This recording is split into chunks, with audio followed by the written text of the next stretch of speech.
Olá, está começando aqui mais um painel regional. Você acompanha com a gente, confere conosco. Nós sempre neste horário da 1h30 da tarde, programa ao vivo, com a reprise às 8 da noite. E as participações importantes, personalidades da região e do Brasil, debatendo e discutindo junto com você os assuntos importantes, os temas que fazem a pauta aqui no nosso dia a dia pela Baixada Santista e, claro, assuntos de interesse nacional também.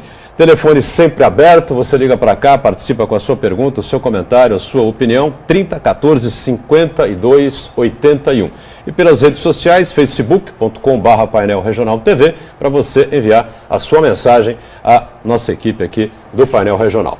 Programa que conta nesta edição com o presidente do Sindicato dos Trabalhadores da Administração Portuária aqui da nossa cidade, da nossa região, Everandi Cirino, aqui à minha esquerda, e ao lado direito, o nosso cientista político Fernando Chagas, mais uma vez conosco. Na abertura, a gente registra sempre aí para você as manchetes, né, dos jornais que fazem aqui a parceria com o Painel Regional. O Diário do Litoral circula pela cidade, por toda a região, nesta terça-feira. Diz aqui a manchete: primeiro caso de Zika confirmado na Baixada Santista. De acordo com o Hospital Ana Costa, a paciente tem 34 anos, mora em São Vicente e sofreu um aborto. Estava grávida, né? Lamentavelmente perdeu a sua criança e registrado, confirmado aí então o primeiro caso do Zika vírus aqui na nossa região metropolitana. O Cirino recebe aqui o DL, o Chagas também ganha aqui o Diário do Litoral. E o Gazeta de São Paulo, que é do mesmo grupo de comunicação, né, traz na capa, que circula junto com o jornal, claro, por todo o nosso estado, Baixada, Vale do Ribeiro, enfim, o governo quer multar quem não eliminar o foco do Aedes, porque a preocupação realmente é muito grande com o mosquito. Aí seria uma edição do Gazeta, e o Chagas ganha aqui o Gazeta de São Paulo também. Tivemos aquele mutirão no sábado, no final de semana, todos os ministros de Estado envolvidos, a presidente Dilma no Rio de Janeiro, claro, é o estado simbólico, uma cidade simbólica nesse momento, principalmente por causa das Olimpíadas que acontecerão entre julho e agosto, né, e que está deixando todo mundo nervoso, preocupado, né, inclusive com as delegações internacionais que deverão vir. Everandi Cirino, do Sindaporte, presidente do Sindaporte, obrigado por estar conosco mais uma vez. Tudo bem, Cirino? Tudo bem, obrigado aí pela oportunidade de debater as questões dos trabalhadores, principalmente ligado no Porto, que nós estamos passando por uma fase difícil, tanto os empregados da CODES, como também os trabalhadores nos terminais privativos. Muito bem. Fernando Chagas, tudo bem, Chagas? Mais uma vez tudo com a gente aqui. Olá, amigos, olá, telespectadores. Rapidamente, a manchete da Gazeta de São Paulo. Governo quer multar quem não eliminar foco da Aedes aegypti. Fundamental é a conscientização, mais do que a multa. Mais do que a multa, é o poder público, a sociedade trabalhar em conjunto para a conscientização de todos e eliminar os focos da dengue, os focos do vírus Zika. Isso é fundamental. Só a multa não vai resolver o nosso problema.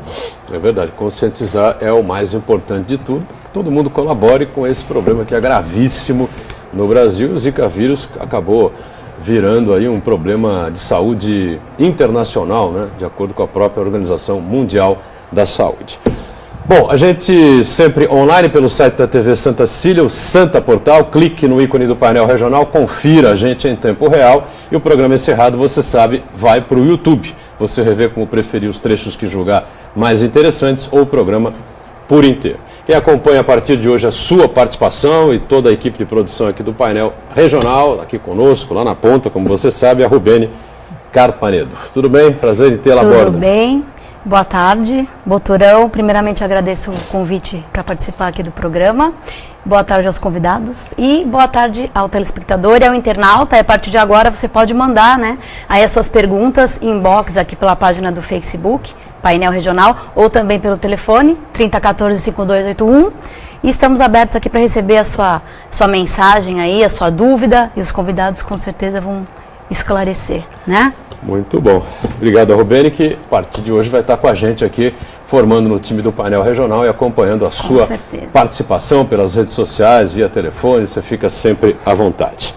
Bom, nós tivemos um tempero, um molho diferente ontem com relação a essa ação do Tribunal Superior Eleitoral, né, contra a campanha da presidente Dilma, do vice Michel Temer, que foi o envio por parte do juiz Sérgio Moro, não é? Chagas e Cirino, da informação de que realmente os delatores ouvidos por ele confessaram, admitiram, não é? E pelo jeito tem provas de que o dinheiro desviado da Petrobras foi realmente investido nas campanhas eleitorais, não é?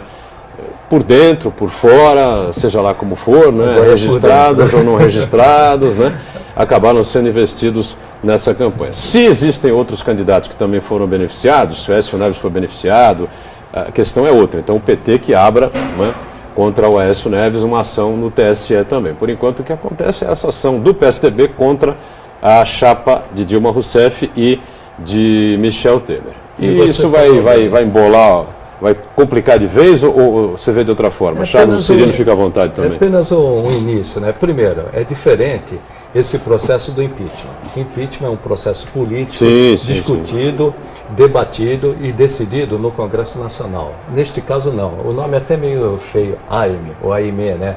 Ação de impugnação de mandato eleitoral. Esse é decidido e debatido e discutido no Tribunal Superior Eleitoral.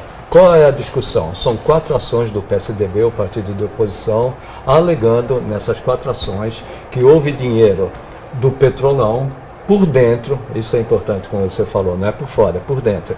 Essas propinas, elas foram dadas para o partido e registradas no Tribunal Superior Eleitoral. É isso que está sendo discutido.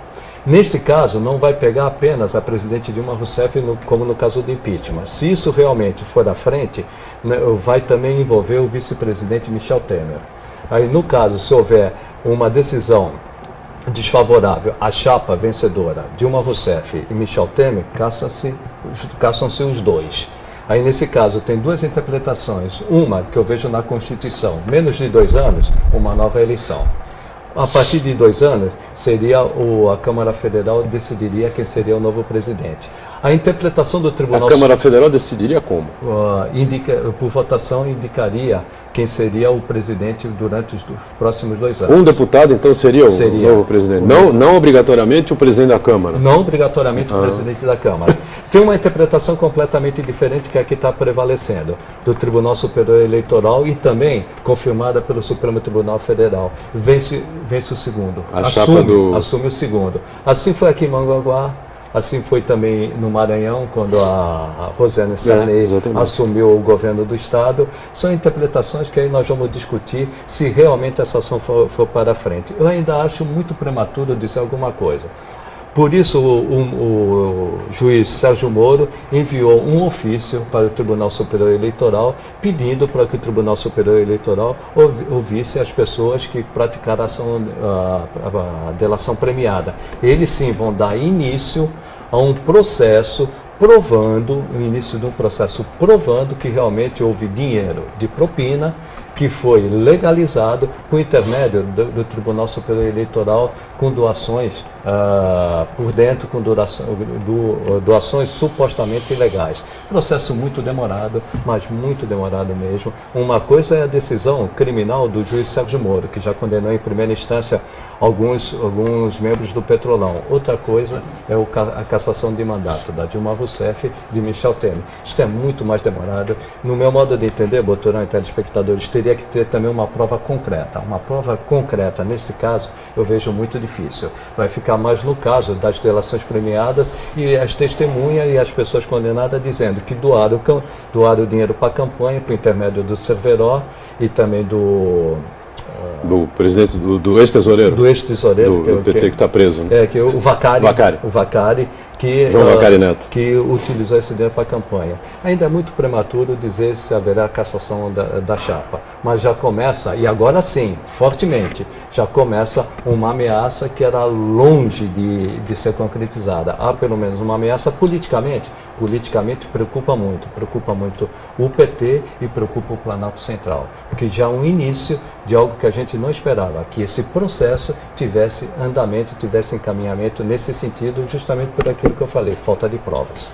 Cirino, as coisas não andam bem, não vão bem, não se encaminham bem, a economia está numa situação bastante complicada, bastante difícil, poucos acreditam que a coisa pode ter um melhor caminho em 16, talvez para 17, entre 17 e 18, quem sabe, né? E fica essa questão política, eleitoral aí. Pelo jeito, a coisa, como diz o Chagas, vai se desenrolar aí ao longo do ano, o que, infelizmente, não é bom para ninguém, né?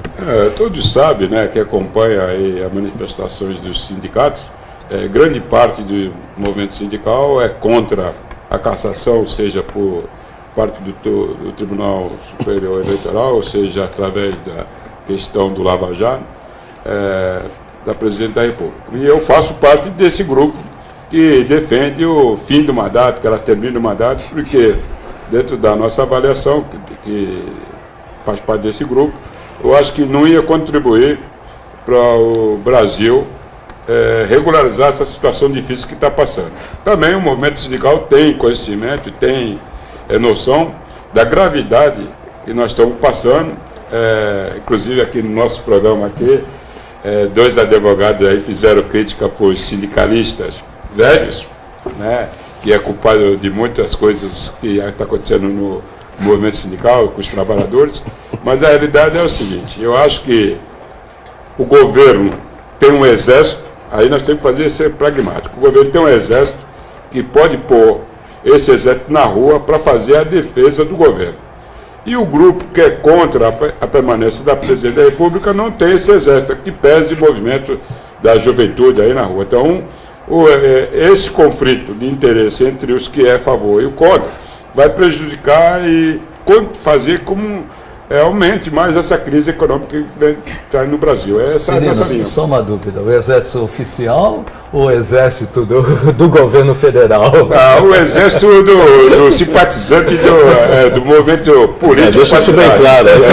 Não é o exército político partidário. Todo mundo sabe que o Partido dos Trabalhadores, eu não sou filiado no Partido dos Trabalhadores, é bom que deixe isso claro, mas o Partido dos Trabalhadores tem um grupo que é igual ao perigoso, Cirino, esse apelo, que o presidente Lula mesmo falou, né? O exército do estéril. Não é perigoso, Cirino, a gente entrar nesse conflito? Não, mas é perigoso, mas é uma realidade que nós temos. Por exemplo, recentemente, nós participamos aqui de um movimento em Santos, que era para se organizar contra o movimento da juventude, para derrubar Dilma. Então você percebia, né, que tinha soldados que era remunerado. Então, você tem uma máquina para fazer a resistência. Então, não importa se é perigoso, se é legal ou é ilegal, importa para nós o seguinte: que esse choque vai trazer mais desgaste para a situação econômica do Brasil. Cirino, eu concordo também, eu já manifestei várias vezes aqui, contra o impeachment. O impeachment tem que ter um fato ilegal neste mandato, não no mandato anterior. Tem muitos que discordam. Aliás, eu acho que já tem até, ela cometeu hoje, rapidamente, ela cometeu já um crime de responsabilidade nesse mandato, quando ela utilizou o dinheiro do Banco Central, que é proibido pela Constituição, para pagar dívidas que não sejam dívidas públicas. Ela usou esse dinheiro para pagar as pedaladas. Aí sim tem um fato concreto. É até difícil de provar, mas tem como provar. Eram 100 milhões do Banco Central para pagar dívida pública, e a Constituição permite que pague dívida pública, não permite que pague outro tipo de dívida. E com 50 bilhões desses 100 bilhões, ela pagou as pedaladas. Mas deixando isso de lado, eu também sou contra o impeachment. Também não vejo possibilidades, hoje a curto prazo, que o Tribunal Superior Eleitoral caçar o mandato de Michel Temer e principalmente da Dilma Rousseff. Mas o que mais me preocupa, eu tenho me manifestado aqui, Cirino, é a situação do Brasil. Ela é uma presidente enfraquecida, uma presidente que não tem credibilidade do mercado financeiro, não tem confiança dos políticos, tem uma baixa popularidade, e nós temos um PIB caindo, retraindo em 4%, uma inflação de 10,71%, uma dívida pública que está estourando, que logo chega a 80% do PIB. Isso tudo me preocupa. Há 3 anos o país nessa situação. Eu não sei até que ponto, Cirino, trabalhadores, empresários, mercado financeiro resistem há 3 anos o Brasil patinando nessa situação. Essa é a minha preocupação. Não, mas aí vamos lá. Você é um grande técnico aí, está colocando muito claro essa opção, a segunda opção, que já houve casos concretos do segundo colocado a assumir. O Aécio está sendo também acusado de ter doações clandestina para ele. Então vamos supor o seguinte: o PT, que está sendo crucificado, vai também estar com o processo contra o segundo colocado que vai assumir. De quanto tempo que nós vamos ficar nessa pendência? Aí todo o sistema financeiro, todo o sistema produtivo também vai ser prejudicado. Então, o correto mesmo era terminar, tentar fazer um pacto, os três poderes, para que concluísse o mandato da presidente, e aí sim, nós, na próxima eleição, o povo brasileiro saber escolher o candidato aí para administrar essa crise que vai, eu acredito que vai demorar muitos anos. O problema é que a presidente não mostra um caminho, o único caminho que ela mostra atualmente é a CPMF. Né? Tem que aprovar a CPMF, porque E que não resolve. é um momento de exceção, um momento muito complicado, e agora vem estudos aí mostrando que os altos salários no funcionalismo, aqueles que extrapolam aí os salários do presidente do Supremo, né? Isso. Supremo Tribunal Federal, que R$33 mil, se não estou enganado, né? Pelos diversos, e não é só prefeituras, não são só os governos estaduais, assembleias, câmaras municipais, congresso, nada disso. O judiciário é o campeão disso, né? O salário do cara é 25 mil e qualquer coisa, então no final do mês o cara recebe 48, 55. Tanto que baliza o STF, né? O salário dos ministros do STF, que os salários que baseiam, né? Que é toda essa cadeia, né? E vai haver uma reação em cima disso também, né? Com certeza. O problema todo é que nós temos um orçamento, Cirino, de 92% orçamento federal comprometido com obrigações, despesas obrigatórias e permanentes, não dá para cortar. De outro lado, nós temos 8% de despesa para investimento, e são justamente essas despesas que são cortadas, que o Brasil tanto precisa para voltar a crescer, investimento. Qual a forma de você resolver isso? Criando uma nova, aumentando o tributo e criando uma nova CPMF. A sociedade não aguenta mais, a criação de tributos. Antes dela pretender aprovar uma CPMF, ela devia tentar cortar as despesas. Enquanto ela não sinalizar, olha, eu errei na economia, eu preciso consertá-la, então eu preciso cortar despesas, e ao cortar despesas eu também preciso de mais dinheiro. E mais dinheiro eu peço que aprove a CPMF. Simplesmente, Cirino, eu pedi para que crie a CPMF, primeiro não resolve. Nós vamos precisar de umas 3, 4, 5 CPMFs para resolver o nosso buraco. Nosso buraco é enorme, é de 2% do PIB. Então ela teria que vir a público e tentar essa união que você falou, mas ela fazendo a parte dela. Vamos cortar a despesa. Onde, Cirino? Eu também não sei. Não, mas ela podia. Tipo, nós estamos acompanhando aí, todos acompanham, e aí um grande núcleo do brasileiro, né, e aí político, jornalista, analista político, vai com uma linha de redução dos ministérios. Então, ela devia ter esse pacto, os políticos também concordarem, porque todos os ministérios é indicação política. Então, ela tem que compor com todos os partidos aliados, para a redução, tirar alguns cargos. Você vê agora, nessa semana, vai ser votado o líder do PMDB. Os ministros que são do PMDB vai abrir mão do cargo para votar no simples líder do partido. Então não tem nenhum compromisso a classe política com a situação do país. Então Bem lembrado, viu? O fato de só a presidente perder o cargo, não, vai continuar a mesma coisa, vai trocar 6 por meia dúzia, dentro da nossa avaliação, e aí eu não sou técnico, eu vejo no dia a dia. Porque nós estamos passando dificuldade, os trabalhadores estão sentindo, está caindo a renda dos trabalhadores. Preço aumentando ainda. Nós aqui no Porto, apesar da imprensa não dar um espaço, principalmente a imprensa escrita, para uma realidade que está acontecendo no Porto, já houveram quase 4 mil demissões na área portuária. Desde quando? Desde 2005 está tendo demissões constantes. Nessa semana, nós fomos procurados por dois grandes terminais, buscando com o sindicato a possibilidade de discutir a proteção do emprego. O que é proteção do emprego? É abrir a possibilidade de redução de 30% do seu salário.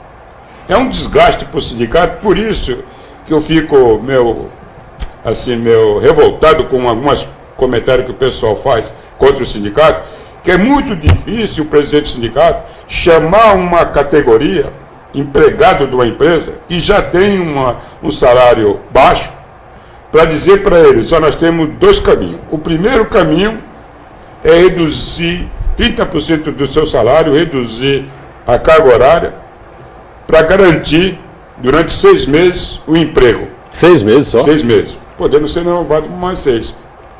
Porque o porto tem uma característica diferenciada. Então, e o trabalhador que está lá na ponta, lá, que não sabe o que está acontecendo, fala assim, eu concordo, não vamos reduzir, vamos pagar para ver, vamos fazer a paralisação. Quando faz a paralisação, agrava mais a situação econômica da empresa e aí... Vem as demissões. Aí há a demissão. Então, aconteceu isso na COSIPA. Então, eu recordo que faz mais de 10 anos, que o Porto de Santos teve 5.300 demissões. Que a Thelma de Souza ganhou o ouro pela vitória do retorno dos trabalhadores. Mas não foi isso. Mais de 20 anos. Quando houve a demissão, os sindicatos portuários aí, tendo à frente os sindicatos operários portuários que tinham um número maior de empregados demitidos, na hora que chegou a carta da demissão, fez a greve. Aí ficou em greve, aí os sindicatos, junto com aí, o senador, era Mário Covas na época, os sindicalistas, o ministro que era Magri na época, aí fizeram uma articulação para tentar reverter. Quando estava o processo de reversão quase concluído, aí a Prefeitura Municipal de Santos participou, aí estava a Thelma de Souza, participou ativamente desse grupo de resistência, e aí, isso todo mundo conhece que participou, juntamente com a Associação Comercial, junto com a Associação dos Lojistas, que era o Lamberto na época, era vice-prefeito na época, ele participava, aí conseguiu conscientizar os empresários da Baixada, inclusive até o grupo da aviação, para que aderisse o movimento contra a demissão. Então foi feito isso através do movimento sindical. Na COSIPA, diferentemente dessa vez, o movimento saiu primeiro pela parte política sem envolver os trabalhadores. Nós estamos vivendo isso hoje, num governo que é nosso, teoricamente é nosso, onde que nós estamos tendo demissão e não está tendo reposição do nível de emprego. Vamos fazer um intervalo e a gente volta na sequência para debater essa questão portuária, questão de emprego, questão sindical, enfim, daqui a pouquinho. Até já. Estamos de volta, segundo bloco aqui do nosso painel regional, com o Everandi Cirino, presidente do Sindaporte, o Fernando Chagas conosco e a Rubene acompanhando aí a sua participação, já com perguntas, comentários, opiniões, né, de quem está acompanhando a gente aqui. Bom, o Cirino falou de umas críticas que foram feitas aqui aos sindicalistas e aos sindicatos no programa, e foi muito mais em cima do que aconteceu na Uzi Minas do que propriamente na área portuária. Mas dá para a gente fazer aí uma correlação, né? Como é que os sindicatos, os metalúrgicos, por exemplo, e dos trabalhadores da construção civil, né, que atuam diretamente com os trabalhadores da Uzi Minas, não tinham informações a respeito da situação da empresa? Não conversavam com gerentes, com diretores? Como que a gente pode aceitar uma coisa dessa? Isso foi falado aqui, né? Então não é que eles iludiram os trabalhadores, eles tomaram uma postura errada, equivocada, não é? Não colocaram os debates e as discussões na mesa no momento adequado, e depois que a bomba estourou no ano passado, como é que vai fazer? Não tinha mais jeito, a decisão estava tomada. 3.000, 4.000 demissões e uma cadeia que envolve isso tudo para 20, 30, sei lá quantas mil pessoas vão ser prejudicadas com esse problema. Lá na área portuária, especialmente com relação aos trabalhadores portuários, o Cirino, não parece uma evidência, tomando por base os principais portos da Europa, dos Estados Unidos, os principais portos do mundo, né?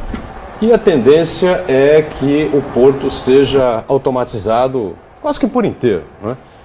E, infelizmente, muita gente vai acabar perdendo emprego. Não é por aí? Nós temos já esse quadro, né, já aponta para o fim do trabalhadores avulsos, né, essa modificação da lei abriu a possibilidade dos terminais trabalhar com o pessoal próprio, fora do sistema. Toda essa dificuldade nós sabemos, né, e nós estamos discutindo com a categoria, cada sindicato, que nós temos 9 sindicatos no Porto, tem uma característica diferente um do outro. Então nós vamos discutindo. Só que para os trabalhadores é muito difícil mudar o uso e costume. Por exemplo, eu vou voltando aqui para o meu público que eu trabalho com o pessoal vinculado nos terminais e na Codesp. Então, a Codesp, uma empresa de economia mista, ela tem uma orientação do governo federal, através da CEP, de fazer uma modificação administrativa, uma transformação administrativa na empresa. Então, todos os atos que a diretoria da empresa vir fazer com essa modificação, reestruturação administrativa, vai trazer choque para os trabalhadores e, consequentemente, para o sindicato. Aí tem o desgaste do presidente do sindicato com o presidente da empresa. E hoje eu tive com o presidente da Codesp colocando isso. Por exemplo, publicamente, todo setor que nós vamos, todo mundo é contra a hora extra. Dobra, que isso é um absurdo, não pode fazer, todo mundo. Mas o pessoal empregado da Codesp vem fazendo isso há mais de 40 anos. Então você vai fazer uma ruptura de uma coisa que você vem praticando há 40 anos, você traz um descontentamento e um desgaste para os trabalhadores. Por que isso acontece? Porque ele tinha uma renda, um vencimento. O salário não mexe, mas o vencimento cai. Então, como o pessoal... já conta com aquela hora extra. Conta com aquela... E aí tem um agravante, por exemplo, o pessoal da Codesp. Tem o portos, que você paga uma contribuição para o fundo para aposentadoria, está com 50 e poucos anos, próximo a aposentar, e você vê que tudo que você construiu ir por água abaixo no último ano dessa contribuição. Então, traz o desgaste, aí leva essa complicação para o sindicato. Então, a população acha que o sindicato está discutindo só questões de interesse da categoria, mas não é o interesse da coletividade. Aí eu saio da Codesp e vou para o pessoal privado, que eu também represento alguns terminais. Terminais está com uma indefinição do governo. O governo não renova, não faz licitação. Isso não cria uma insegurança para investimento do empresário? Não, aí o empresário, por exemplo, tem 2 grupos aí, grande grupo mesmo, que está com uma área vencida, está com a manutenção da área através da justiça. Não tem uma definição, como é que você vai investir em equipamento? Não investe. O empresário Cirino, se ele não tiver segurança jurídica... Mas há uma informação que vai haver agora essas licitações em não, março, mas não dá tempo. Então nós fomos procurados... Não dá tempo? Não dá tempo, porque o Porto... O ministro disse o que aqui agora, essa semana que teve? Não, o ministro veio aqui para negócio da mosquito, eu sei, mas... Agora ele vai vir essa semana, vai vir quarta-feira, quarta-feira amanhã, vai ter uma reunião com os empresários. Depois vai ter umas reuniões na Codesp para assuntos relacionados a essa questão do porto. Mas aí, isso que não dá tempo. Hoje, doutor, para vocês entenderem, antigamente o navio ficava 20 dias no porto, a cadeia portuária todo ganhava. Ganhava o trabalhador, o empresário, a agência. Hoje não, hoje você contrata, com 6 meses antes, o navio, o serviço. Quanto que é para descarregar esse navio? $20 mil, exemplo. Exemplo assim, grosso modo, para o pessoal entender. Eu dou 18. Aí o outro levou para 15. É um leilão mesmo. Não importa quantos dias.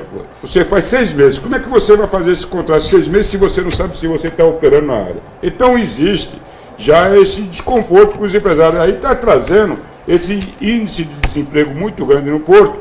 Infelizmente, como nós somos 9 sindicatos, cada sindicato tem um pensamento, age de um jeito, então não está tendo unidade dos sindicatos em defesa do emprego. Então eu defendo a coragem de chamar a Assembleia e discutir com os trabalhadores um jeito de evitar demissão. Outros sindicatos não têm esse mesmo perfil de chamar a categoria e falar assim, ou nós vamos reduzir o salário a hora para nós garantir o mercado de trabalho, o posto de trabalho, sustento, mesmo que for meia boca da família, eu prefiro pagar para ver.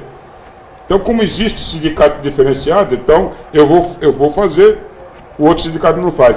No fim, o desemprego no porto atende a todos. Não tem um sindicalismo de coalizão, não? Como presidência de coalizão? Não tem. Todo mundo falar a mesma língua. Não existe. Essa é a dificuldade. Não existe, porque modificou o sistema portuário, mas os sindicatos permaneceram com o mesmo sistema antigo. Então, existem trabalhadores avulsos, e esse trabalhador avulso hoje vai sair de avulso para vinculado. Quando ele passa para vinculado, às vezes ele passa para ser representado por outro sindicato, mas ele permanece com a raiz naquele sindicato originário, que ele quer que no outro sindicato atue da mesma forma do outro. Então nós não conseguimos mudar isso. E aí vem aqui os meus amigos que conhecem jurídica, que falam assim, não, tem que fusão do sindicato. 1930 era 2 sindicatos. Sindicato dos Trabalhadores Portuários de Santos, pronto. Isso, era o Sindicato de Estivadores, em 1929, e em 1930 o Sindicato dos Portuários. Que na verdade todos Aí perderam. depois desses 2 sindicatos aí, hoje somos 9. 9 com 10 com certo aporte. E surgiu 48.620, o sindicato que representa os terminais privativos. Então, não tem a mesma unidade, é igual o partido político. Eu não posso criticar os políticos, porque nós somos igual. É tudo quebradinho, não tem como. Né? Não, o PMDB já é um partido dentro do partido. São vários para uma confederação. Mas Cirino, e vendo por uma maneira mais ampla, o Boturão falou a questão da Usiminas. A questão da Usiminas eu vejo como reflexo, um efeito do que está acontecendo no Brasil. Era claro que o minério de ferro ele ia diminuir o seu preço, principalmente com a desaceleração da China. O que eu vejo no Brasil na questão portuária, eu vejo a questão portuária, principalmente em Santos, um reflexo do que está ocorrendo no Brasil. Nós exportamos muitas commodities, as matérias-primas, quando nós devemos exportar produtos industrializados. As commodities viveram um bom momento, vou dizer até 2013, de 2002 até 2013, 10 anos. Hoje as commodities caíram, as matérias-primas caíram. Haja vista o petróleo, né, que saiu de 120 o barril para $30 o barril. Então, nós nos preocupamos no Brasil em exportar muitas matérias-primas em vez de incentivar a nossa indústria. Isso não acaba prejudicando o porto, como realmente o minério de ferro, quando caiu no mundo, acabou prejudicando não só os Minas também, a CSN e outras metalúrgicas no Brasil também. Não, o porto nós estamos passando um momento muito difícil, inclusive... Mas para exportação não é um momento bom? Nós temos... recorde de movimentação é uma coisa, que é os grãos, mexe isso aí. Por exemplo, terminais, o grupo dos contêineres, que é o ramo do container, inclusive a Secretaria de Assuntos Portuários de Santos, através do Eduardo, já foi procurado pelo grupo de empresários, operadores portuários, para que a Codesp e ele fizessem uma ação para evitar a perda de carga no Porto de Santos. Infelizmente não fizemos. Por que não fizemos? Porque não foi discutido isso de uma forma só com um grupo, porque nós vamos se reunir no CAP, e o CAP é um conselho de autoridade portuária, onde que tem vários segmentos, cada segmento tem um interesse. Então tem que ser só o terminal de contêiner. Então, muitos terminais, eu acho que deve dar prejuízo de marketing, dele dizer que ele está passando por situação difícil. Então ele evita de transformar publicamente o momento que eles estão passando. Então nós estamos perdendo grãos, vamos perder para São Sebastião. Então já vamos ter dificuldade aqui. O Sebastião tem estrutura para isso hoje? Mas eles estão concorrendo. Eles estão correndo e pegaram já uma produção, já um movimento, já vai tirar a carga de Santos. Mas por que o preço do porto? O preço, porque como é que é, gente? Nós somos uma empresa economista. Então tudo que for pedir para a Codesp tem que mandar para a CEP manda para o planejamento, manda para o setor, comércio exterior. A Companhia do São Sebastião, o Estado mesmo, ele vai, é igual um leilão mesmo, ele vai lá com o dono da mercadoria, oferece o preço direto, ele está fazendo, porque eu também represento o Porto de São Sebastião. Deixa eu ver como é difícil. Então, de um lado, o Porto de Santos, que eu represento os trabalhadores, está perdendo a carga, por outro lado, eu estou com o Porto de São Sebastião, que eu também represento os trabalhadores, está ganhando a concorrência de Santos. Então, como é que fica o sindicato? É difícil. Agora, o que o Chaga está falando é verdade. E precisa ter um trabalho de conscientização do segmento aqui de pessoal ligado ao Porto, que nós vamos passar igual a Cosipa está passando hoje. Vamos chegar muito breve a acontecer isso aí. Aí depois, nós já tínhamos acusado. Você pega aí o Boturão, que é um cara mais antigo, né? Você pega a cidade, como é que era a cidade, o centro da cidade, como é que era quando nós éramos portuários, tinha um poder ainda no porto, depois perdemos 8.630 em 93, aí vê como é que está o centro da cidade, e vai acontecer isso mais na frente. E não adianta dizer que nós vamos investir no turismo. O Cassione fala muito bem isso aqui, que turismo só vem aposentado, os caras velhinhos para passear na praia. Nós temos que investir em Santos, no Porto. Alguma coisa. Se nós perdermos o Porto, nós vamos ser cidade de dormitório. Não adianta essa tese, nem porque eu sou do sistema portuário. Eu trabalho no orçamento da prefeitura, né? 65% do ISS do município de Santos vem do Porto de Santos. Então, 65% da arrecadação do ISS decorre das atividades portuárias. O porto é fundamental para a cidade. E o interessante... Mas não tem investimentos que deveriam ter, né? O governo federal parece que olha com olhos, não sei, míopes, né? Ou, que a questão é política. O governo federal é do Partido dos Trabalhadores e o governo municipal e o governo estadual é do PSDB. Enquanto eles não conseguirem separar a questão é maior do interesse da sociedade, e que a questão política está aí. Então, a prefeitura tem alguns atos que pode atrair carga, fazer um seminário, discutir isenção de tributos. A Ecodesp poderia também participar ativamente, mas se a Ecodesp for participar, tem que pedir para o governo. Aí, como nós estamos próximos à eleição, esse ano não dá por causa da eleição. Aí, o ano que vem, 6 meses, depois de 6 meses do ano que vem, já começa a discussão para nova eleição. Então, não temos um programa. E aí, Jean, nós tivemos no passado uma discussão da regionalização, e aí nós fomos contra, principalmente o Sindaporte e o Sindicato de Estivadores, que era o Vanderlei José da Silva, porque estava fracionando o porto. Era 49% para a União e 51% dividido nas 4 municípios. E nós íamos perder também o momento que nós estávamos vendo, que era um momento positivo. Hoje, você tem o Porto São Sebastião, que é administrado pela companhia pelo Estado de São Paulo, também tem dificuldade financeira e está buscando a concorrência, assim não, pede no ouvido mesmo. Assim, quanto que ele ofereceu? Itajaí. Ofereceu X, eu dou menos.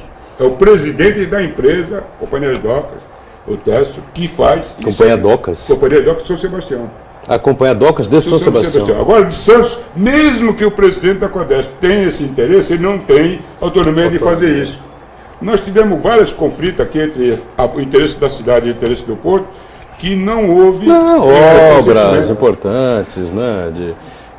Obras viárias, entrada e saída, toda essa logística, transporte, lógico, são fundamentais. Não acontece, né? A gente bate nisso há quanto tempo. O que não cabe na minha cabeça é porque um é do PT, o outro é do PSDB. Não, mas em cima disso, nós já tivemos o presidente do PSDB, Fernando Henrique, com o governador de estado também do PSDB, que foi o Mário Covas. E também não resolveu. O Covas tentou levantar alguma possibilidade de discutir, tomou uma trombada, ninguém mexe nisso. Sendo que a saída para o Brasil neste momento de crise é a exportação, principalmente exportação se a indústria melhorar, de manufaturado, sem esquecer as matérias-primas, né?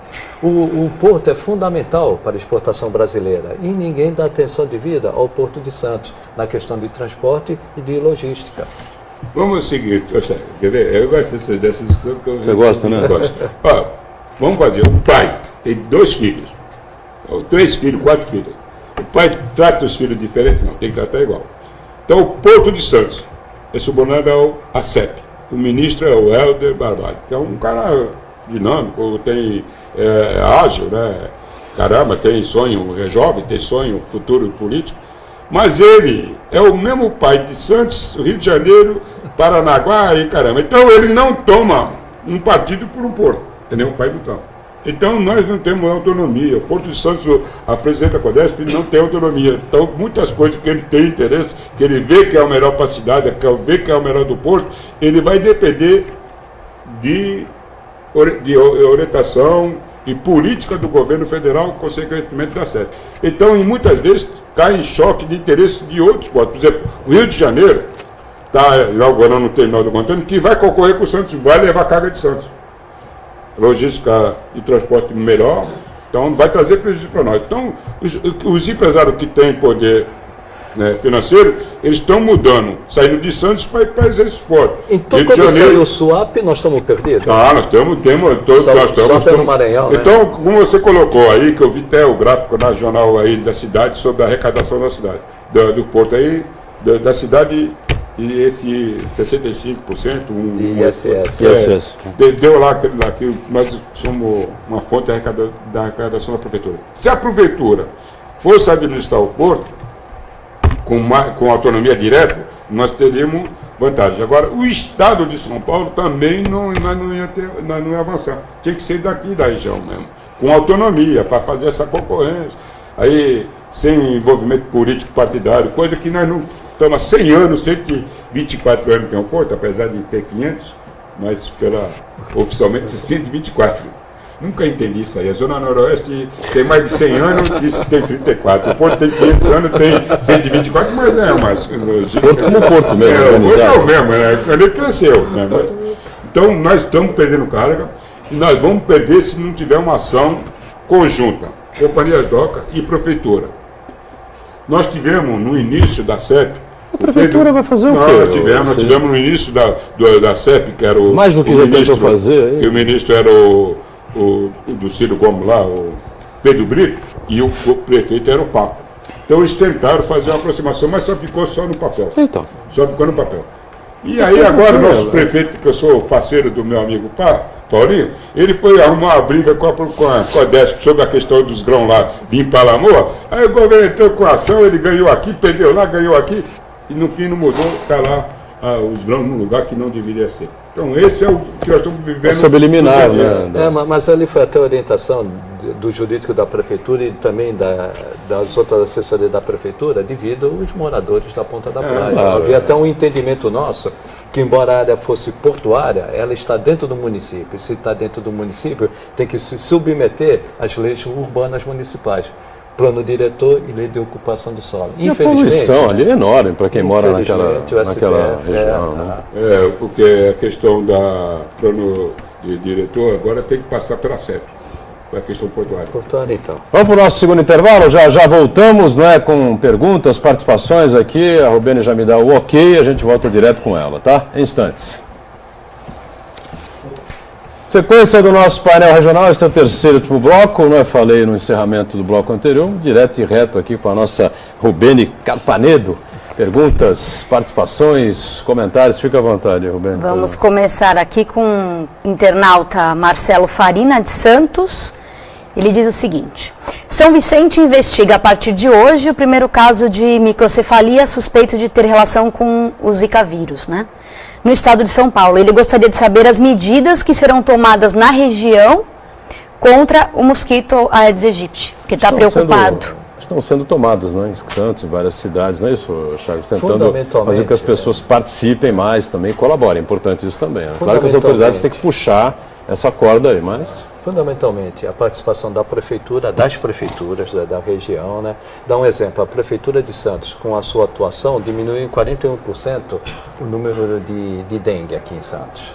Então isso melhora bastante, mas não basta apenas o poder público. O fundamental é aquilo que eu falei no início do programa. Tem que partir de cada um, a conscientização. Né? Parece brincadeira, mas se tiver uma tampinha de Guaraná, de Coca-Cola, com água durante muito tempo é o suficiente para criar o mosquito da dengue. E o pior agora, né, o vírus Zika, né, que acaba provocando a microcefalia. Então só vejo dessa maneira, a conscientização, poder público junto com a sociedade, né, combater antes que a criação do vírus Zika, da dengue e a chikungunya.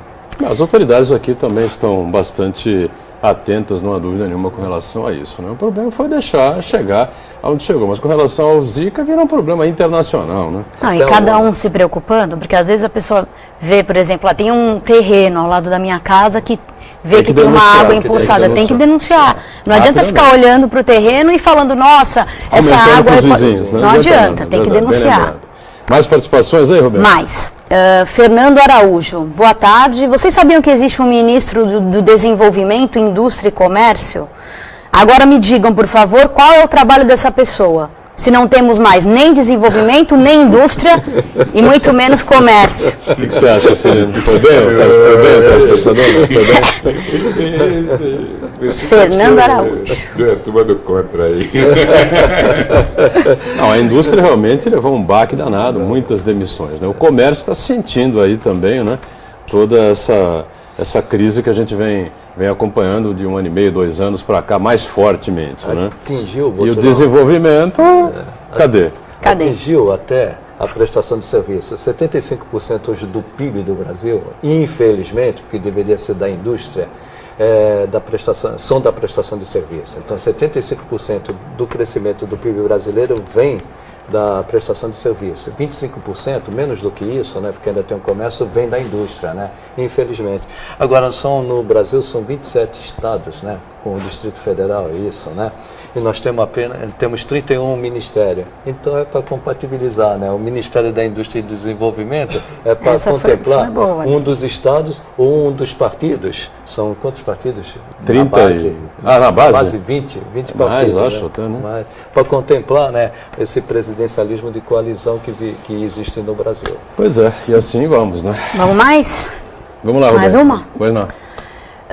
Carlos do Cachapuã. Chagas. O dinheiro doado para a campanha é registrado. É necessário também registrar a sua origem ou não? A origem, fundamentalmente a origem. E daí que é o risco de se realmente verificar se esse dinheiro foi de propina ou foi doação legal. Só que para chegar nessa origem tem uma certa dificuldade, mas o caminho é justamente esse. Qual o grande problema do Tribunal Superior Eleitoral? Ele diz que ele recebeu esses recursos como fossem legais. Como ele vai saber se esse dinheiro é legal ou ilegal? E buscar a origem. Buscar a origem é complicado, porque esse dinheiro passeou muito.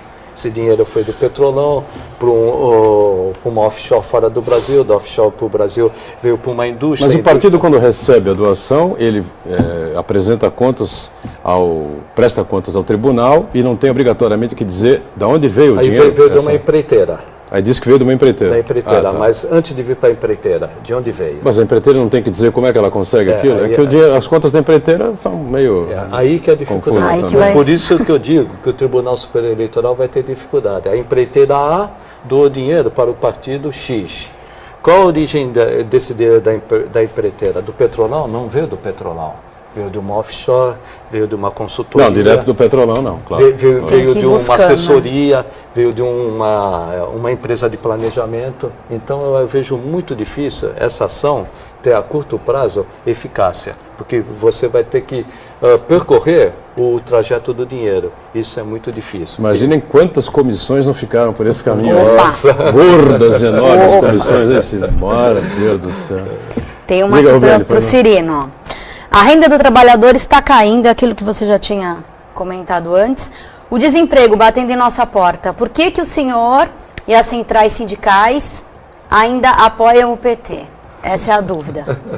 Não apoia o PT, apoia o governo, presidente Dilma. Que é o seguinte, nós tínhamos duas opções políticas. Nós tínhamos praticamente o Aécio, a Marina lá, 30% vai ficar desses 30% o resto da vida. E tinha o Eduardo Campos, que vinha a falecer, depois ficou o Aécio. O Aécio, nós já sabemos que a linha do político Aécio, e eu represento os trabalhadores portuários, trabalhadores de empresas de economia mista, a linha do PSDB é privatizante. Então, por esse motivo, nós apoiamos o governo da Dilma, o PT. O Lula, quando assumiu o governo, o Lula tirou as companhias DOCA do risco de privatizar. Tirou. Então, criou a CEP para dar uma nova dinâmica na questão portuária. Infelizmente, não foi para frente. E eu tenho uma linha que é o seguinte, nós não temos problema com a presidência da República, nosso problema está na política que o Brasil implanta. O presidente, para administrar o Brasil, para governar, ele precisa compor com vários segmentos políticos que não tem a mesma linha de ideologia da presidente. Então você pega PR, uma hora está a favor, outra hora está contra. PMDB, uma hora está a favor, outra hora está contra. Então, é por esse motivo que nós apoiamos a Mas essa coalizão não funciona. É uma bagunça. Posso te provocar? Sem querer ser tucano. No governo Fernando Henrique, no mínimo, a ação da Petrobras valia 50, no mínimo, 50 a 55 reais. Hoje, a ação no governo do PT vale menos do que um coco na praia, 4 reais. Não houve a privatização, mas houve uma desvalorização enorme dos ativos da Petrobras. Se tivesse privatizado, nós teríamos chegado a esse ponto da ação da Petrobras. Eu compro um coco na praia mais caro do que uma ação da Petrobras. Chagas, eu gosto de ver o Chagas, o Gracete. O Chagas, por exemplo, eu tenho um amigo, que é amigo do Chagas, Fausto Figueira. Então vamos, para mim, provocar ele, rebater a provocação dele. Faz tempo que não vemos. O Chagas, mais do que o Everandi Cirino, que não é petista, ele, no início do PT, ele foi um adepto da linha política do Partido dos Trabalhadores. Aí eu falei pro Fausto Figueira, meu amigo Fausto Figueira, pô, mas o Chagas agora tá com a raiva do caramba. Ele falou assim, todos aqueles que andavam com nós passaram por outro time. O Chagas nunca foi parceiro. Ele tinha uma simpatia, assim. Eu defendi muito a política do primeiro governo Lula, a política econômica, de 2003 a 2008, e várias vezes discutido com o Fausto Figueira. Eu defendi assim, a política, principalmente do Pallotti. O Pallotti, ele tinha Era uma linha muito próxima dos tucanos. Depois que houve aquela crise nos Estados Unidos, mudou-se corretamente, que era o momento de você ter uma atuação anticíclica, só que aquilo que seria exceção, incentivar o consumo e o crédito, será exceção, era por curto prazo de tempo para a economia não desabar. Eles fizeram da exceção uma regra, e nós chegamos nesse ponto. Agora, durante 2013 e 2008... Agora, ele podia até usar um outro exemplo, por exemplo, antes do Fernando Henrique Cardoso, ninguém tinha celular. Era poucos que tinham. Quando o Fernando abriu, todo mundo foi uma grande relógio. Rubene, para a gente fechar aqui. Os terminais do Porto pagam ISS para a Prefeitura? Paga, o ISS paga. Não paga o IPTU porque foi declarada a inconstitucionalidade da cobrança do IPTU dos arrendatários do Porto. Aliás, que eu sou frontalmente contrário. Foi uma lei apresentada na Câmara Municipal pelo Paulo Barbosa, pai do... Paulo Gomes Barbosa. Pai do atual prefeito Paulo Alexandre Barbosa. O prefeito Beto Mansur acatou, só que o Supremo Tribunal Eleitoral declarou a inconstitucionalidade do IPTU. Agora, o ISS é pago sim pelos terminais e rende, junto com o transporte, 65% da arrecadação do ISS no município de Santos. Muito respondido. Bem. Estamos fechando aqui, estourando o tempo, lamentavelmente, não é, Rubene? Então, porque tem muitas. Tem muitas, a gente vai aproveitar e repassar aqui para os nossos companheiros, na medida do possível, né? E a gente vai agradecendo aqui ao Everandi Cirino. Obrigado, Cirino, por estar conosco, vai voltar em outras oportunidades. Chagas, sempre nosso parceiro aqui do painel regional, e agradecendo a Rubene aqui. Obrigado por estar conosco, vai continuar conosco aqui durante um bom tempo na nossa companhia, na sua companhia também. A gente juntos de segunda a sexta, 1h30 da tarde, e a reprise do painel regional às 8 da noite. Né? Obrigado, tchau. Obrigado.